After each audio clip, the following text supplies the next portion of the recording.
Hey everyone, welcome back to the Nostalgic Nerds podcast, where we explore technology, culture, and the history that has shaped the world we live in today. I'm your host, Renee, and I'm here with Marc. Say hi, Marc.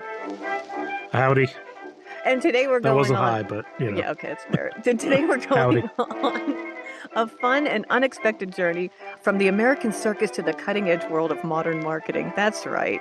We're connecting the showmanship and spectacle of the circus with today's digital marketing tactics. Trust me, it's going to be a wild ride. Let's rewind the clock a little and see how marketing has evolved from the glamour spectacle of the circus to the slick digital campaigns we see everywhere today.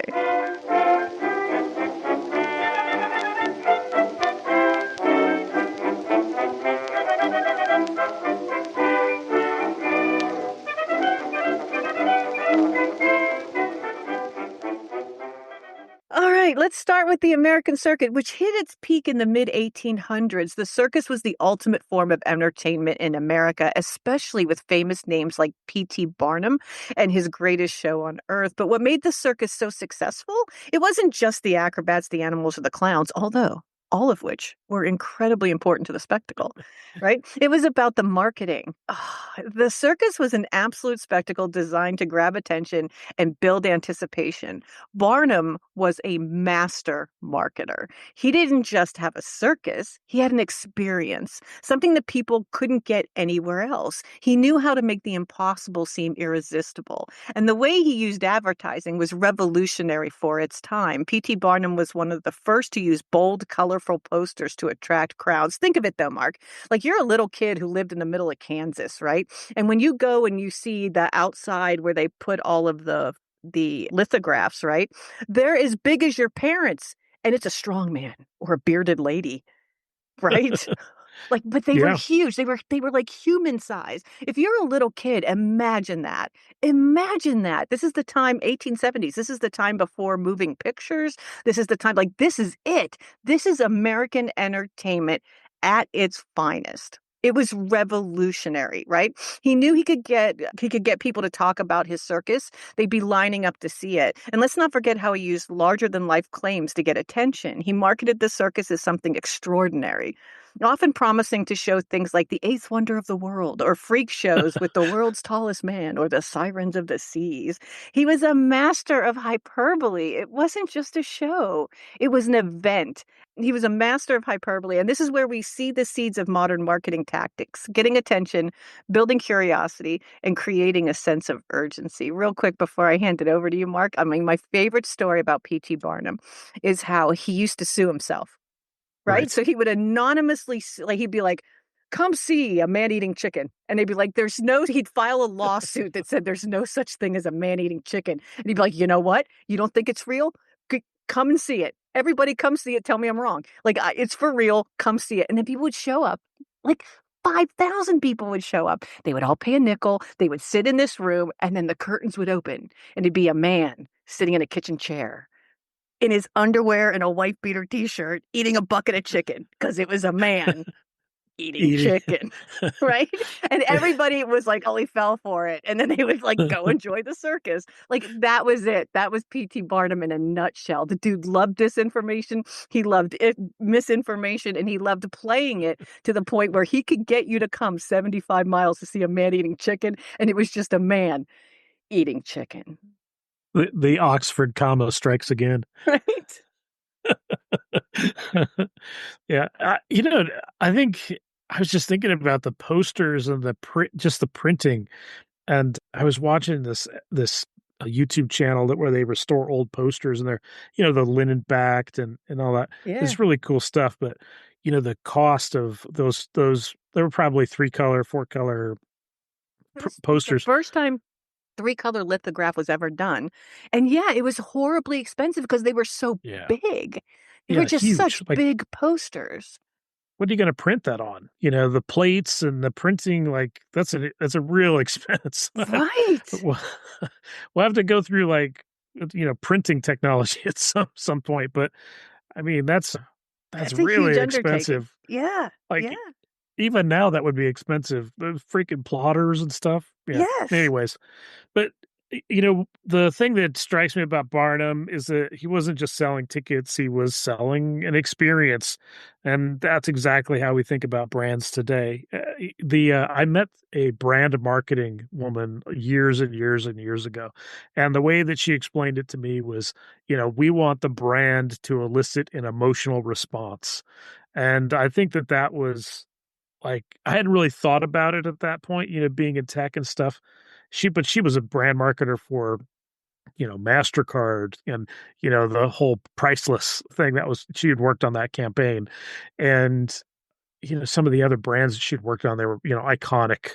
Uh, Think about that and that's, ad yeah, campaign, though. Remember, because I don't know if you're listening to this and you don't know what we're talking about. Mastercard did this MasterCard. campaign, and it was this idea that it was $52 for baseball tickets, $28 for hot dogs. Now you're paid $28 for two hot dogs, right? You're like $28 for hot dogs, $8 for beer, $3 for a lemonade. Spending an afternoon with your son away from work is priceless. Yeah, So yeah, you just priceless. dumped $300 on your MasterCard for a baseball game. But you know what? It's priceless because look what you That's got to right. do, right? It And, was a very yeah, manipulative ad campaign, like hands down, horribly manipulative. super, Yeah. super manipulative. But you know what? That was like and this was, ages ago. This is probably 2012 when I Yeah. met her, but it, made me think about that brand experience.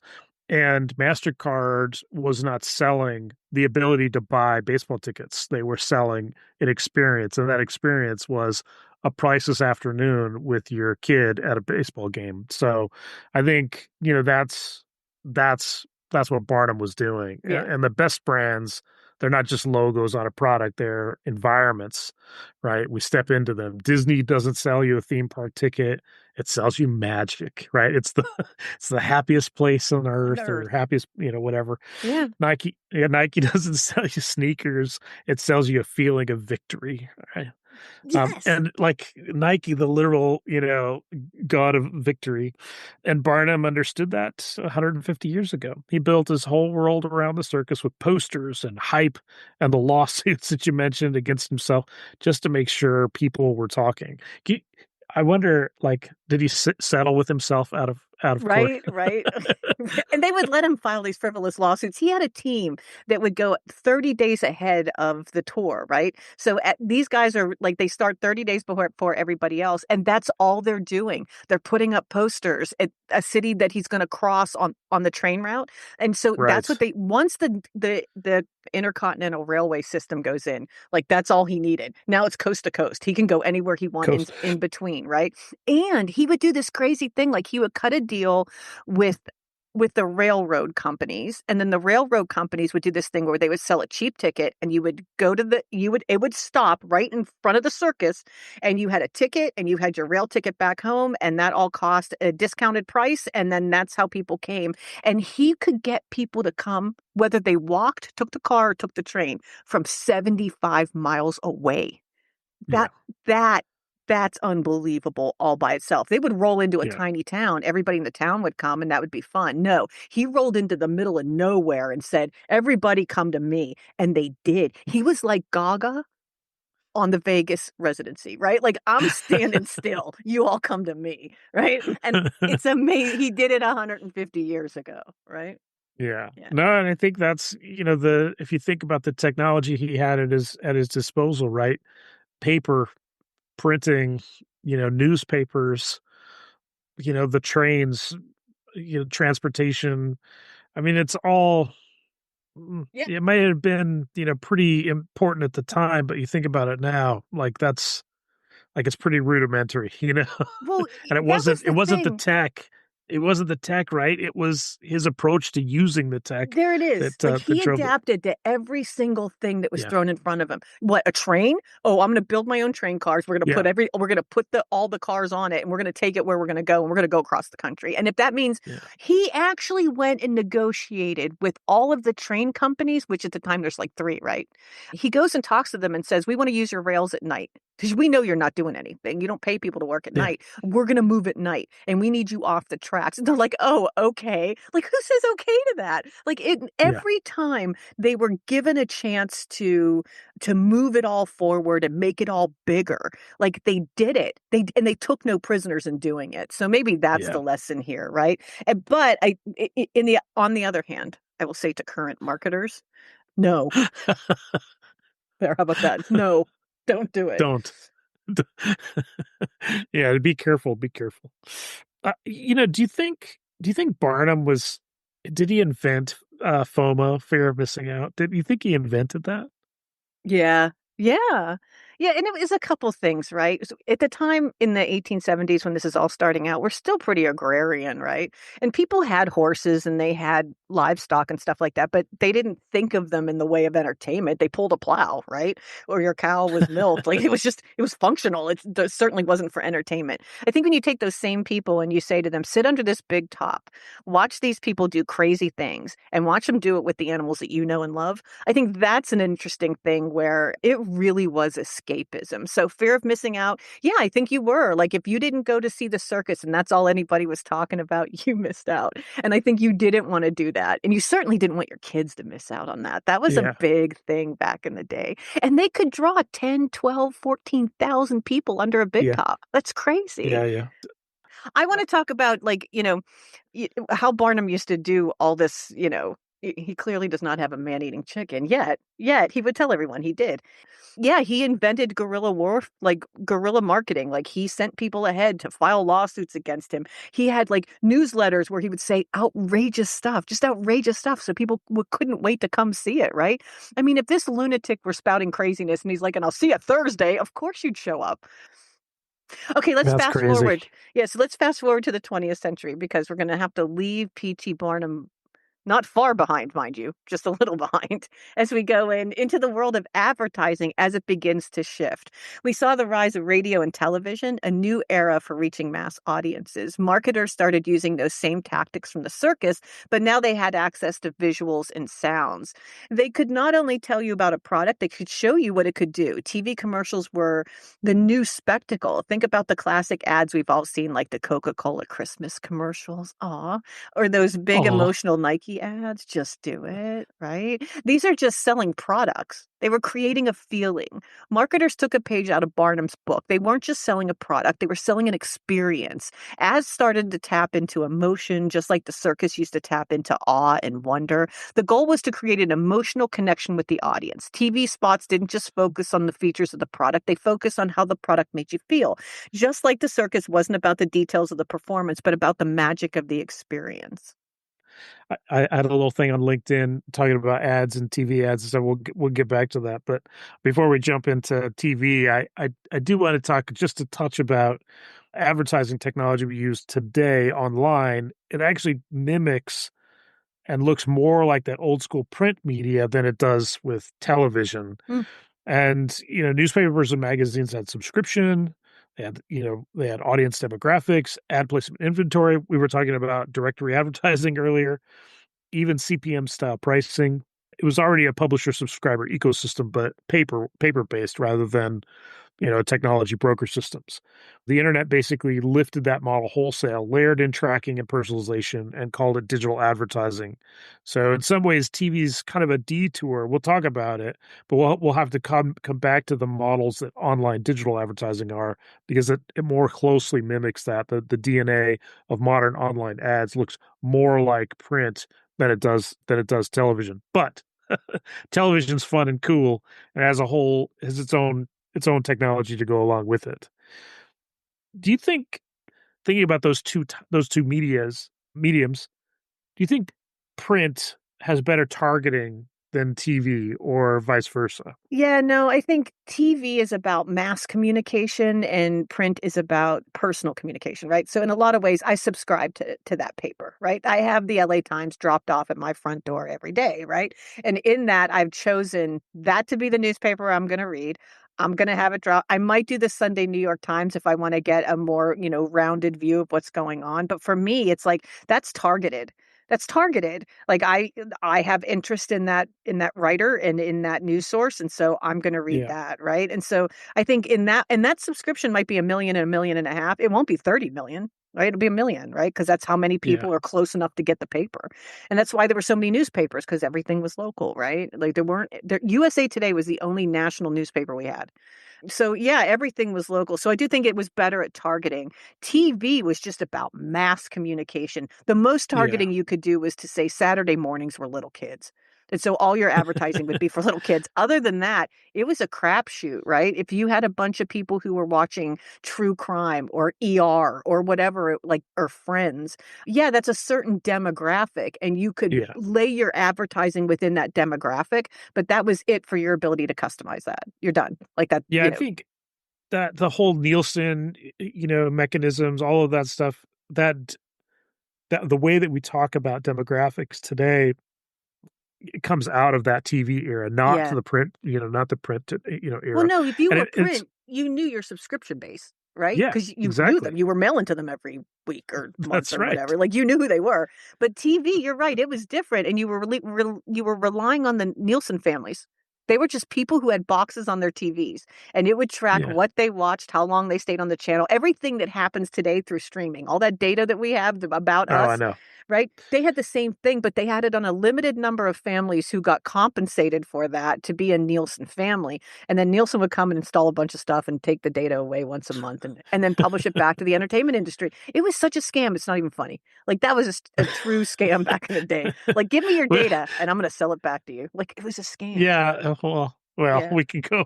Yeah, we can talk about data and selling some other time. I think, yeah, I think that makes a lot of sense. I think print print media, print advertising is simultaneous with Barnum and the circus and this sort of event driven advertising and marketing, but it also has a history before and a history after as well as we come into kind of mid-century and that transition to television. But I think that key difference that we talked about there is reach. The print is about the targeting, yes, but the TV is mass scale. Yeah. And I think that's that technology shift again, right? Print, as you said, USA Today was the only national newspaper, right? I couldn't get the New York Times in Los Angeles until very late, Yeah. in the 20th century. Yeah.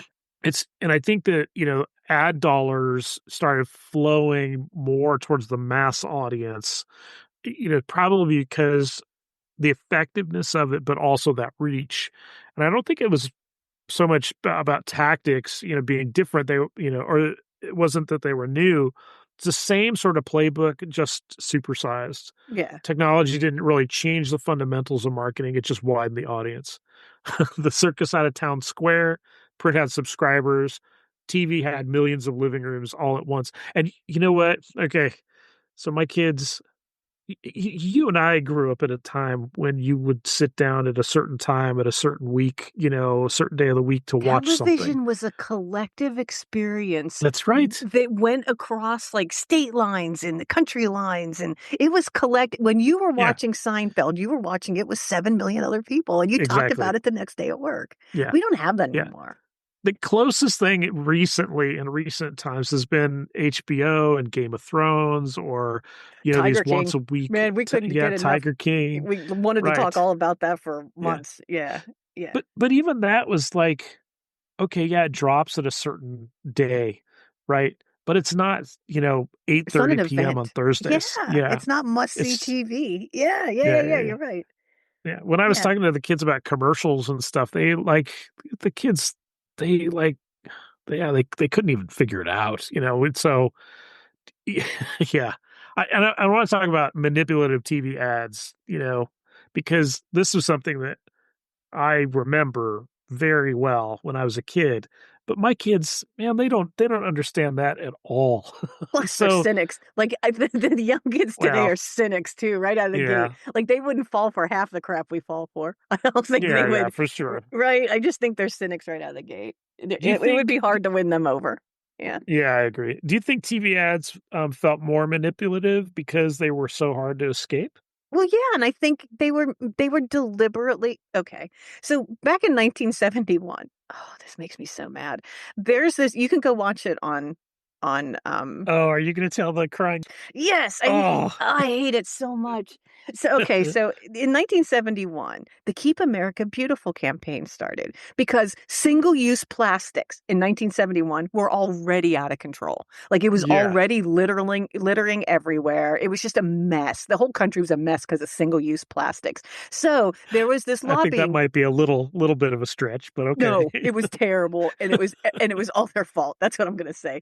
But there was this company, it was a lobbying company, right? And they were lobbying for food and beverage and single-use plastics. And they called Yes. themselves Keep America Beautiful. And then Yeah. they picked this Italian guy named Oscar to play an Indian.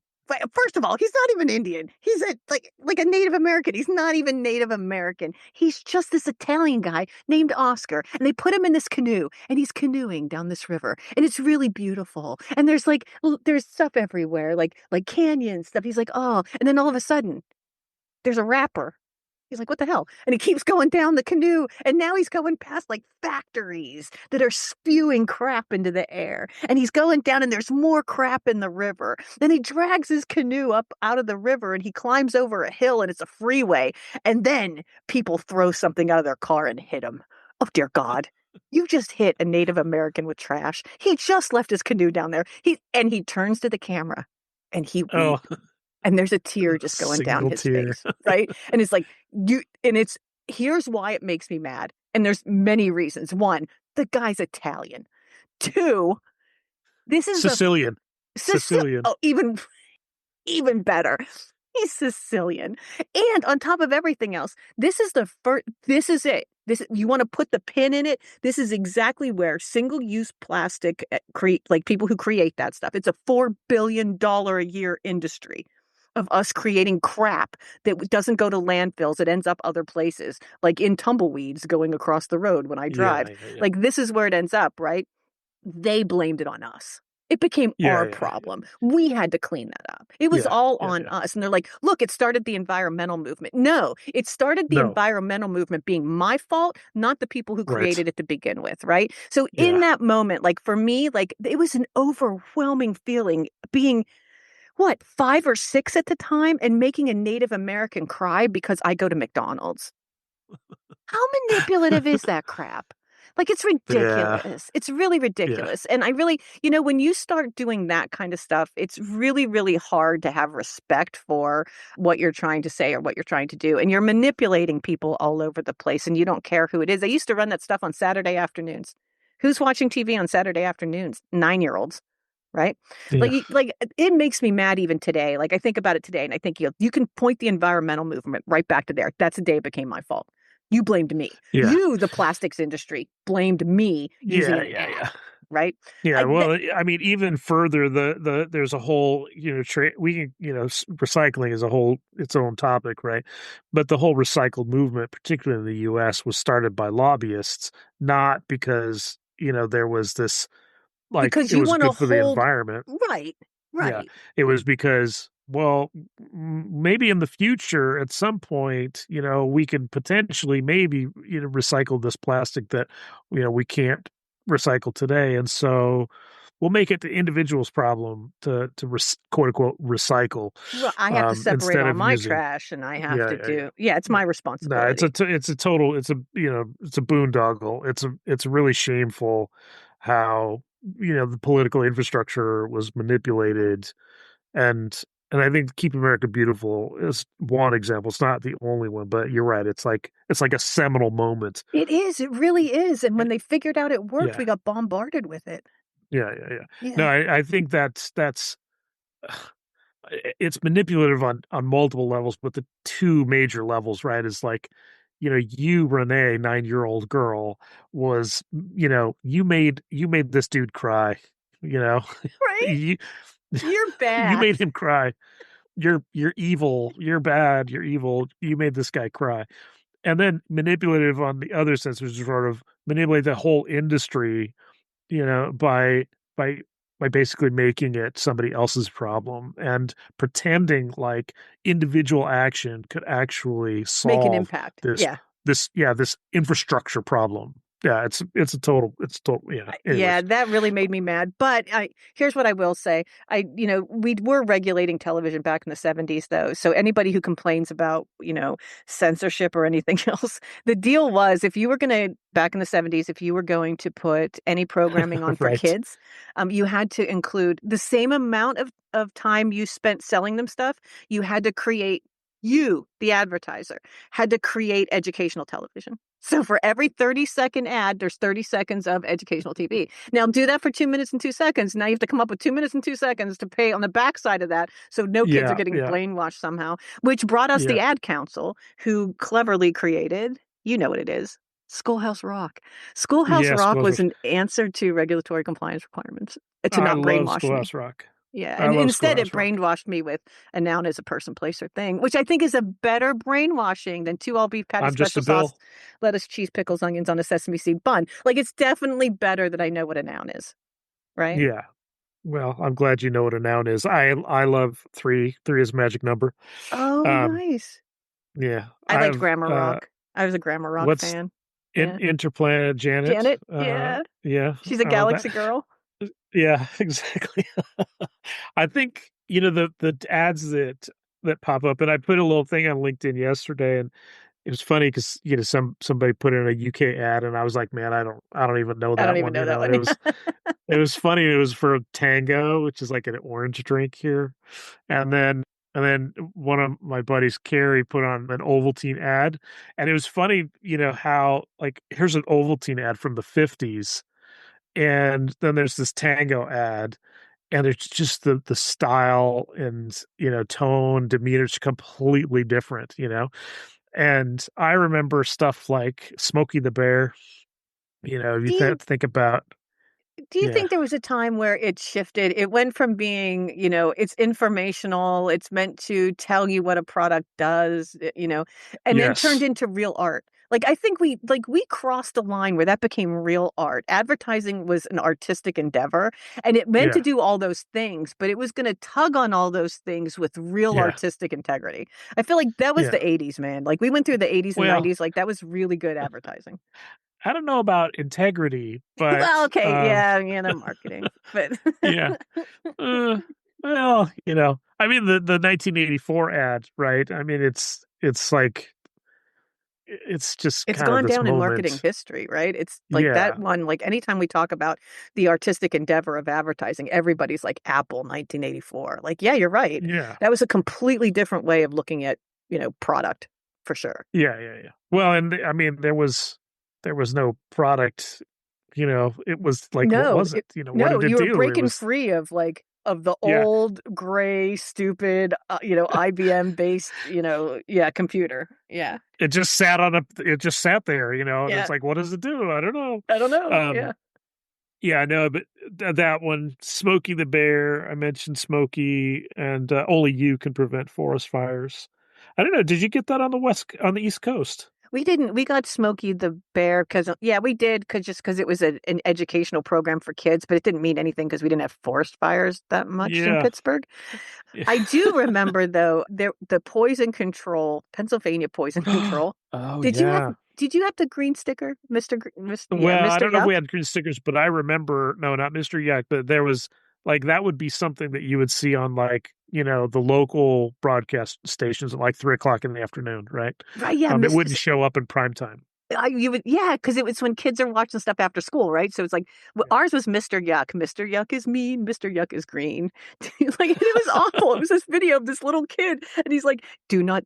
What is it like something about do not stop, do not drink, you will be sick, sick, sick, sick." And it's just like cut shots like all the way into this person, like, oh, I'm Oh dying. gosh. Like, don't drink it. Like, and then they would sell you, and then they would send you stickers and you would put it on all the bottles. So kids knew, don't drink that. It has a Mr. Yuck sticker on it, right? Like Well, it was there you this go. whole campaign about that. But yeah, I mean, there was just all this like advertising back in the 70s and 80s and 90s and stuff like that. Before we get to social media, like it really was a way to I don't know, talk about product in an interesting way, elicit emotion, and really tug nostalgia, right? Like that's what those Anheuser-Busch ads with the dog in the sled at Christmas time, it's all it was. You're like, oh, look, it's a puppy.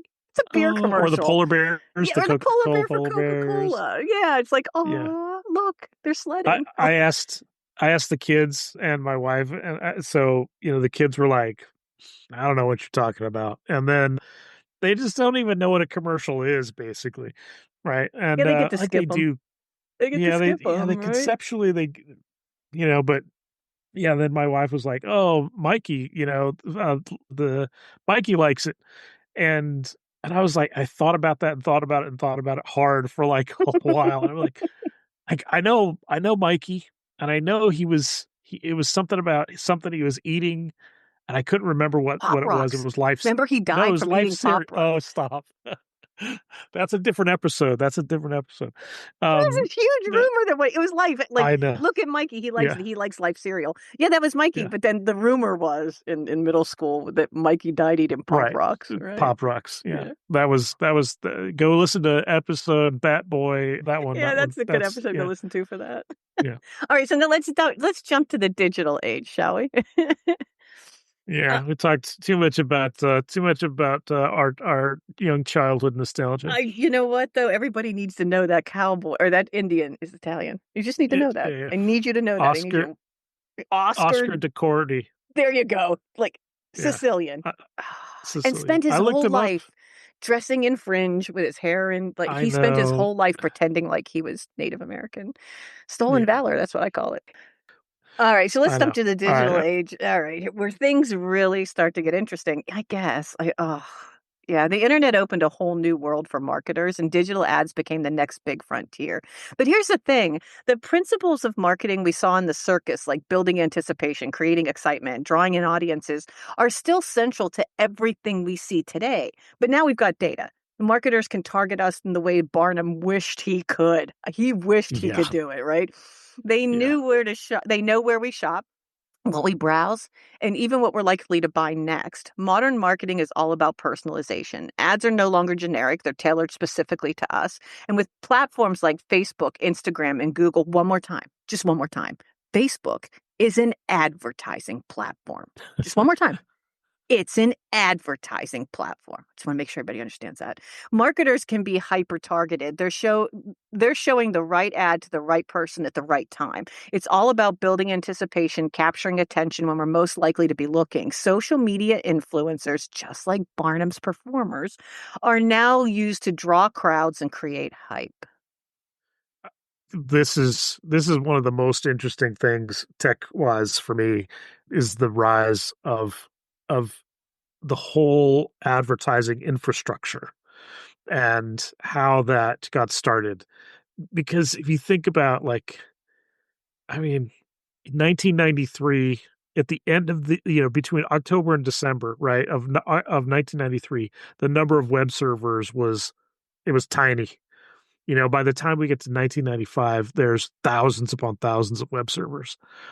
And, this short period of time in the, just, I wish I had the numbers, but the last part of 1993, when the web actually was born, is like 1 to 1,000, very rapidly, but then it scaled even exponentially to 95. And it just crazy. And of course, what are the things that drive technology, right? Adult, gaming, Yes. Yes. right? Buying stuff, Because we're terrible. advertising. Human beings are just disgusting. I'm just going to put it out there. It's all your baser instincts, which made it like consuming and That's sex. right. Like those are the two things that like brought us the internet. Yeah, Like, we're just human beings are gross. Just keep like, going. I mean, can you remember when we were at the .com? Like, who had all the money, right? When we were looking at, if you're walking down in the colo, you're going down the rack by rack, and you're like, oh, that's buy.com's cage. That's our Hmm. cage. And who had floor to ceiling extreme and juniper and just like it was all the adult sites. They Yeah, They they had the knew what they money. were doing, and they had They had the huge money. amounts of subscription. Yeah, they made money and still do, hand over fist. Tons of Just money. yeah. But that whole targeting infrastructure, tracking, targeting behavior, you think about one name, it's DoubleClick. Like it's, I forgot about DoubleClick DoubleClick. is like Ah, right? You think about it, it was the biggest company on the internet as far as digital advertising that you never heard of, right? yeah, right? You're Yeah. browsing Amazon, or you're browsing cooking.com, or you're browsing whatever. Yeah. Like, you don't go to doubleclick.net. It's just there in the background. And little things get dropped in, cookies, all of this Cookies. stuff is all of this stuff is invented right then at, in the mid 90s, and then into the late 90s, as this infrastructure gets built out. DoubleClick pioneers ad serving and cross-site tracking. Cross-site tracking. Do you think about this? When the internet first starts, you go from one site to the next site. Nobody knows. How do you know? Like, where are you going? And so they invented a way to, tell you, well, they came from this site, and they left your site to go to this place.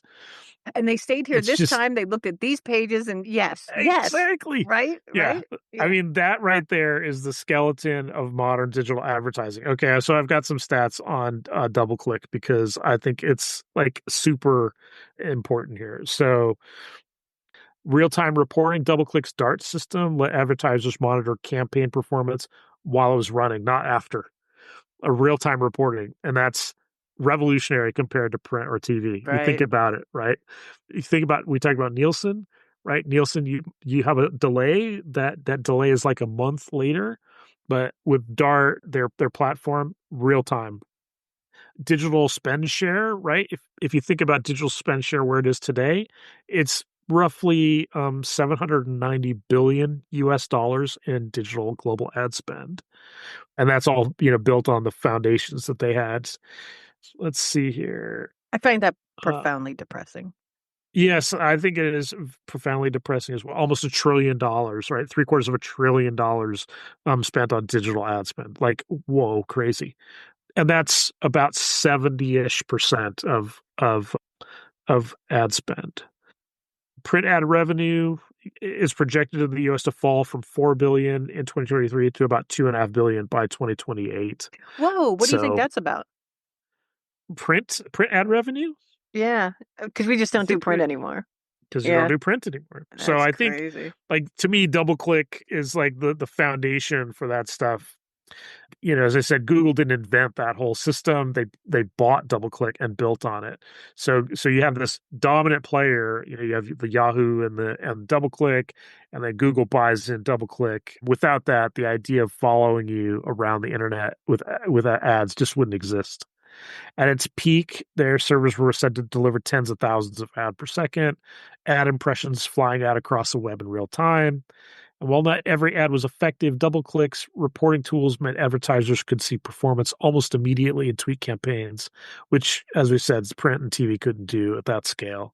Now, but Let's see. imagine our future though. Think about this for a minute, because then Yeah. I can actually have an agent, an actual agent Oh, say, okay. Yeah. like, yeah, just look at this and say, oh, I'm only getting 9% conversion on this. I actually want to change it. And it's among these people. Great. I'm going to actually recreate this ad specifically for those people. I'm going to rerun it in that space and we'll see if we can't get better traction on that. And no human being ever had to touch it. Yeah, yeah, yeah. No, I think I mean I had a little bit on click through rates here. Ads on click through. It's like 5 clicks out of 10,000 impressions, Oh so my that's God. 0.05. It's horrible, right? And if you think about AI driving, ad serving, all of a sudden you go, oh, I can do A/B testing, right? I can do Right. A/B testing on, ads in real time without a human playing with this stuff. Right. And then what happens when my click through goes from 0.05% to 0.07%? Like, that's big. It's only 0.2%. And yet it's a big shift. Yeah. It's, I mean, because once those clicks, the click to then convert right? You want impressions to conversions, and you want that to be as high as possible. Well, and So, then think about the medium, right? Like, how else would I get 10,000 impressions? And even if my conversion uh, rate is, you know, 0.5%, like, okay, fine. Like, but how else would I get access to 10,000? And I think that's it, or 1.5 million. Or let's talk about right. influencers. Like some influencers have 110 million followers. Like that person gets to say, I'll post your stuff, but you're going to owe me $500,000, and you pay it because Yeah, they have that many yeah, people, and you're going to convert them because that person said it. yeah. And that click through rate for an influencer is much higher than it is for just, you know, Blasting it. basic blasted ads. Yeah. I'm going to put that on the feet of millennials and Gen Y or Gen Z, because I feel like they're the Gen Z. They're the ones that trust influencers more than Yes. the brand, right? So they'll trust your voice more than they will Johnson and Johnson. They'll trust your voice more than they will, Yes. I don't know, Elf Cosmetics. Like so, yeah, it's that generation that says, your big what? Pharma, your big zip tie, your big whatever, like This is a whoever big you zip tie. are, whoever you are, like I don't trust you. But if somebody tells me you're okay, I'm all in, right? And because I Yeah. trust that person, whether that's well founded or not, because I trust them, I feel like I know them, we have a conversation, we have a relationship. It's one-sided for sure, but I feel like I know that person and I trust them. Like that's a whole other thing. Like I follow this blue beauty influencer. Her name's Nikki. I can't remember her last name, but Yeah. I think one of my kids watches that. yeah, Nikki yeah, right. something. Yeah. She's unbelievable. Like the stuff she pulls off, like just on her own face, you're just like, damn it, girl, you are really good at this. And what she's telling you is, don't buy this, but buy this. I really like this. Here's why. This didn't Yeah. turn out so great. You're watching her use it, right? And she's just kind of trying to tell you, here's what you should buy. Here's what you should not buy. Yeah. I trust Nikki. If Nikki put out a line, I'd buy it. Like, and I don't know her. I don't know anything about her. Yep. There's nothing there in that relationship. But clearly, I trust her more than I trust Gavinci, who's putting out the lipstick that year for $76. Should I buy it? Nikki said, don't bother. I won't then. Like, that's Yeah. literally it, right? There is just a Yeah. completely different way of approaching the market, which gives these influencers a crazy amount of influence, essentially, right? Like it gives them Well, a there you go. ton of power. And they're not trained marketing professionals. They've never had media training. They are truly in every possible way authentic. And in that way, it's Easy now. terrible. It's just terrible. Like, why would you put them in charge of your brand ever? Like, why would you have that wild card in the middle of that? You do it because you have 100,000 followers, or you do it because they have 1.5 million followers who listen to them, Yeah. right? And I think like that's it. That's it in a nutshell. It's changing. It's all changing.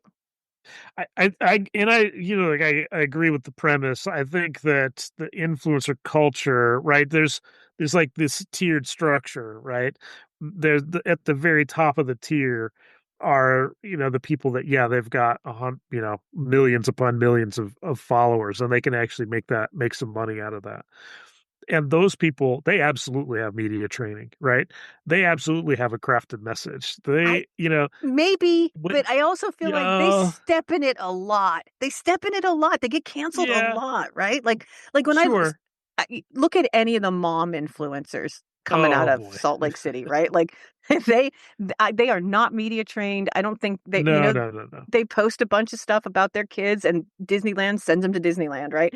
And they record a bunch of stuff before the park opens, and then they get to post it. And look, Disney has all this like content from these people who have 2, 4, 8 million followers. Like it's no joke. These people are Yeah, a, yeah, yeah. a big No, deal. Yeah, I that's don't know. I just feel like where you used to say Jennifer Aniston's going to be my spokesperson, I'm going to pay her $14 million.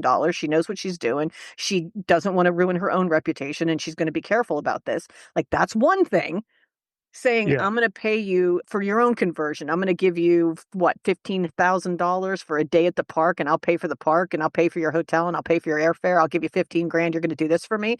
It's a completely different thing. You're yeah, accepting a yeah. lot of That's totally risk in different. that scenario, right? I agree. I agree. I think Yeah. that's well. And what happens when, man, I just what happens when the influencer is not a real influencer? What happens when they're not a real person?